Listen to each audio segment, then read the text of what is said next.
Do you know what's even more fun than one-dimensional dynamical systems? That's right, two-dimensional dynamical systems. In one-dimensional dynamical systems, our goal was to draw a picture on a number line with a bunch of arrows on it. In two-dimensional dynamical systems, well, we have two dimensions.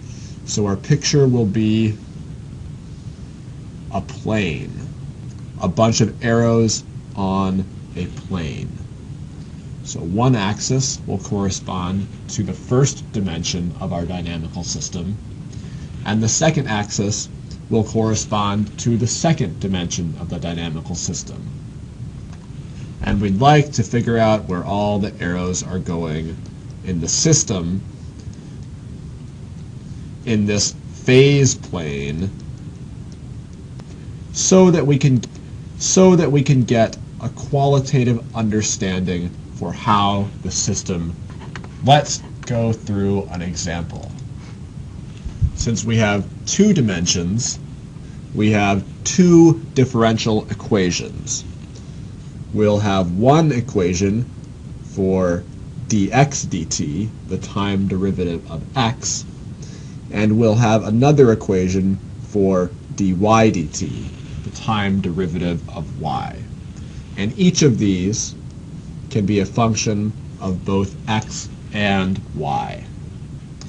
Just to keep things easy, let's stay in the linear realm, and let's say that dx dt is 3x minus y minus 2. How about that? And dy dt equals minus x minus y plus 2. They can be nonlinear as well, but I'd like to have this video be focused more on the dynamical systems understanding than doing the algebra and the actual physical computations. So let's draw our phase plane down here. So in one dimension, the important parts of our picture had to do with the fixed points, where the derivative of x with respect to time was equal to 0. So let's start in the same way.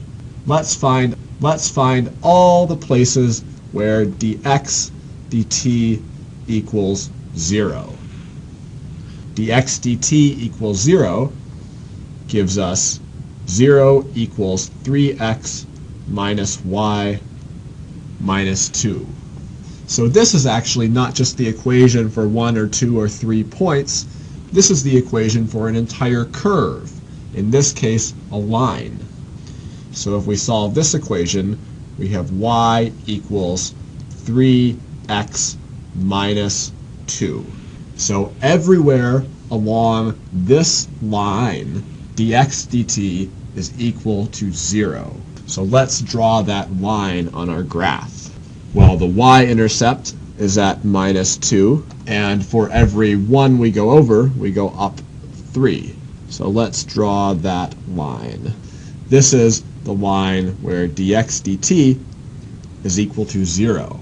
This is called not a fixed point, but a null cline. In this case, the x null cline. The x null cline is the line along which dx dt equals 0. What about dy dt? Let's find all the places where dy dt equals 0. We can do the same thing. 0 is equal to minus x minus y plus 2. And that gives us the line for the y null cline. Y equals minus x plus 2. So this gives us the equation for the y null cline. So that's got a slope of minus 1, and it should go through 2 on the y-intercept. So we get something like that. This is the y null cline. So everywhere along the y null cline, dy dt equals 0. So if we were filling in all the arrows on our phase plane, we would find that all of the arrows along the x null cline are vertical because they have no x component. And all of the arrows along the y nullcline would be horizontal because they have no y component, because dy dt equals 0. So the nullclines tell us a little bit about our system. When our system state is along the x nullcline, it will not feel any desire to move in the x direction because dx dt equals 0. When our system is on the y nullcline, it will not feel any desire to move in the y direction because dy dt equals 0. Are there any system states in which our system will not want to move at all? Of course there are. That's when dx dt equals 0 and dy dt equals 0. And that occurs at the intersection of the two nullclines. And the intersection of the two nullclines is called a fixed point, for the very reason that both the x derivative with respect to time and the y derivative with respect to time are 0. So if our system is sitting at a fixed point, it will not feel any push at all. So the fixed points are the intersection points of the nullclines. So now we know the set of system states that won't feel any push in the y direction. We know the set of system states that won't feel any push in the x direction. And we know the system states, which is just one in this case, where the system won't feel any push at all. So how would we actually find the fixed point? Well, you just find the intersection of the two lines, which in this case is at 1, 1.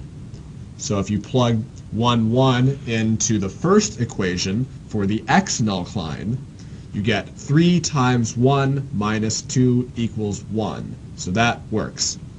If you plug in x equals 1 to the equation for the y nullcline, you get minus 1 plus 2 equals 1. So this is indeed the intersection point. This is the single fixed point of our system. So now we have the skeleton of our dynamical system drawn in the phase plane, if you like. Let's try to fill in just a little more detail so we can figure out what would happen to the system if it were over in, say, region A, or if it were in region B, or if it were in region C, or region D. How will the system move if it is not on a nullcline or not on a fixed point? Let's start with region A. What do we know about a region bounded by the nullclines?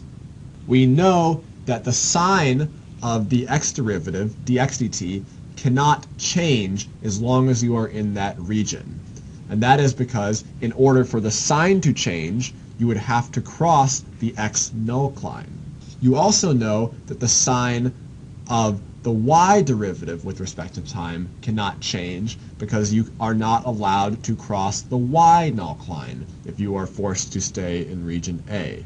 So this tells us that the signs of the derivatives in a region bounded by the nullclines, are constant. So what do I mean by this? Let's pick the point, some point in region A. What's an easy one? How about right here, where x equals 4 and y equals 0? So what are dx dt and dy dt at the point 4, 0?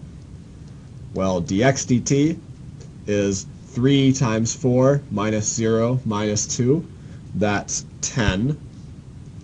And dy dt is equal to minus 4 minus 0 plus 2, which is equal to minus 2.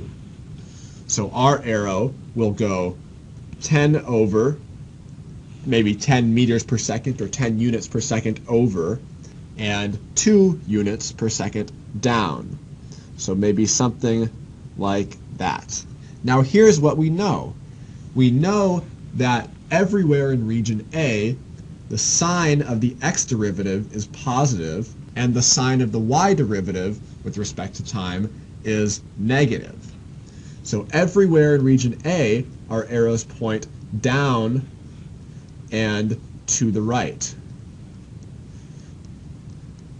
So this has pulled out a qualitative characteristic of our dynamical system without actually having to solve it.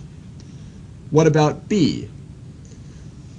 Let's pick the point 0, 4. Well, dx dt at 0, 4 is equal to 0 minus 4 minus 2, that's minus 6. dy dt is equal to 0 minus 4 plus 2, that's minus 2. So in the region B, our arrows point down and to the left. And no matter where you choose in region B, the arrows will point down and to the left. So that was region A, that was region B. We'll mark region A as down and to the right, B is down and to the left. And you can do the same thing with C and D.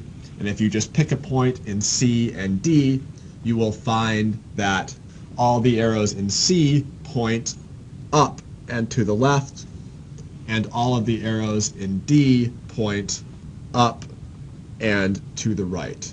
So all of the arrows in C will point up and to the left, and all of the arrows in D will point up and to the right. So this is essentially our picture in the phase plane of the dynamical system. This generally tells us how our system will behave if its state is in any of the regions we've outlined, or along the null lines, or at the fixed point. So if it's in A, our system will move down and to the right. If our system is in region B, it will move down and to the left. If our system is in region C, it will move up and to the left. And if our system is in region D, it will move up and to the right. So how we did this was we found the null lines, we found the fixed points, and then we filled in the directions of the arrows in A, B, C, and D. If your dynamical system is nonlinear, so you have some more complicated function for dx dt and dy of t in terms of x and y, your null lines won't be straight lines. They might be fancy curves, and you might have multiple fixed points. But it's the same general idea.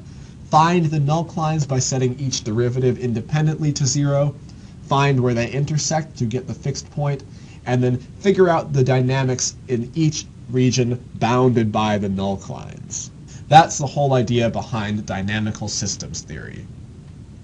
Without actually solving these equations, you can get a feel for how the system will behave. And that is all I've got.